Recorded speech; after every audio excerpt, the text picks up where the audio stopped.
सृष्टि बचपन से ही दिखने में सुंदर नहीं थी, लेकिन अमीर बाप की बेटी सृष्टि पर उसकी माँ जान छिड़कती। मेरी बेटी कितनी प्यारी है, भगवान सबको सृष्टि जैसी बेटी दे। सृष्टि धीरे धीरे बड़ी होती है। एक दिन सृष्टि की सहेली कहती है, तू दिखने में कितनी अजीब सी है, लेकिन मैं जानती हूँ हम सब में सबसे अच्छी शादी तो तेरी ही होगी। तेरे पापा अमीर जो हैं। और बता नहीं सकते यार, दहेज तो हर कोई देता है, ये क्या ज्यादा ले जाएगी अपने पति के लिए?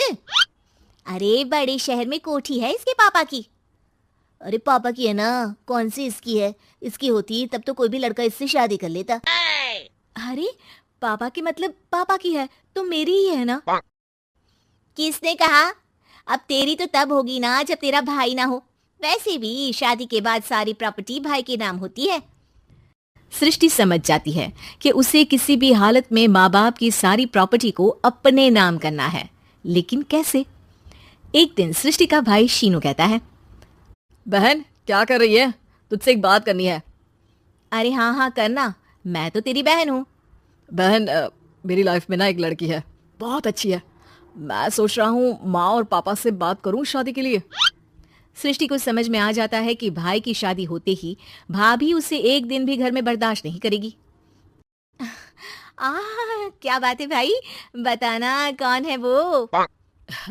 यार वो बहुत अच्छी लड़की है, पढ़ी लिखी है, मेरे साथ जॉब भी करती है। बस एक प्रॉब्लम है। हाँ प्रॉब्लम? क्या प्रॉब्लम है भाई? यार वो शादीशुदा है, लेकिन उसके पति ने उसे सिर्फ इसलिए छोड़ दिया क्योंकि उसके माँ बाप दहेज नहीं दे पाए। सृष्टि ये सुनकर न जाने क्यों खुश हो जाती है। अरे भाई तो क्या हुआ, लड़की तुझे तो पसंद है ना? शीनू को लगता है कि बहन उसे समझ रही है।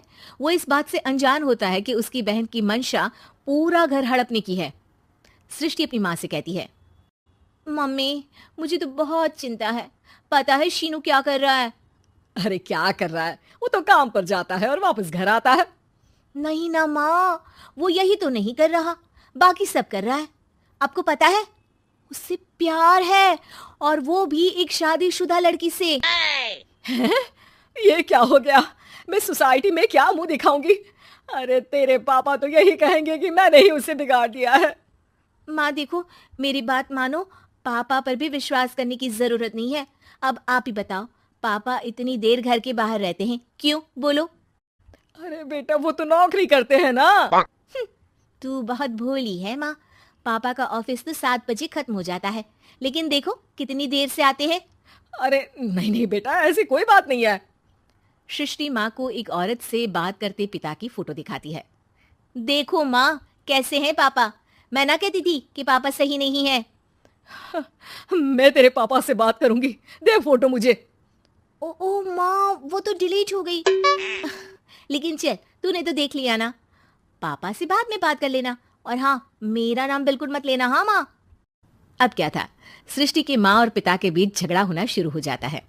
सृष्टि के मन में क्या चल रहा था कोई नहीं जानता था। एक दिन, माँ सृष्टि के लिए एक लड़का देखा है, वो लोग शाम को उसे देखने आने वाले हैं। और हाँ माँ, एक खुशखबरी, मैं और पापा मिलकर एक नया बिजनेस ट्राई कर रहे हैं। शाम को लड़का आता है, सांवले रंग का। सृष्टि को तो बिल्कुल भी पसंद नहीं आता। लड़की की माँ कहती है, लड़की का चेहरा तो कोई खास नहीं, लेकिन अगर मेरे बेटे को आप लोग सेटल कर दें तो मैं उसकी शादी आपकी बेटी से करवा दूं।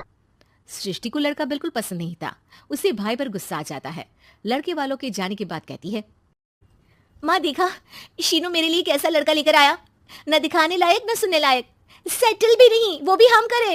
अरे माँ मैं जानती हूँ ये मेरी शादी किसी भी घर में क्यों करवाना चाहता है। अरे कैसी बात कर रही है बहन, तूने तो देखा ना, लड़के को मैंने ही मना कर दिया तुझसे शादी के लिए। जिसने लड़का बताया था उसने उसकी बहुत तारीफ की थी। बात आई गई हो जाती है, लेकिन सृष्टि का मन शांत नहीं होता। क्या करूं कुछ समझ में नहीं आ रहा। मेरी शादी हो गई तो ये लोग पूरी प्रॉपर्टी शीनू के नाम कर देंगे, मेरे हाथ तो कुछ लगेगा ही नहीं। तभी सृष्टि को आइडिया आता है। वो किसी वकील को फोन करती है।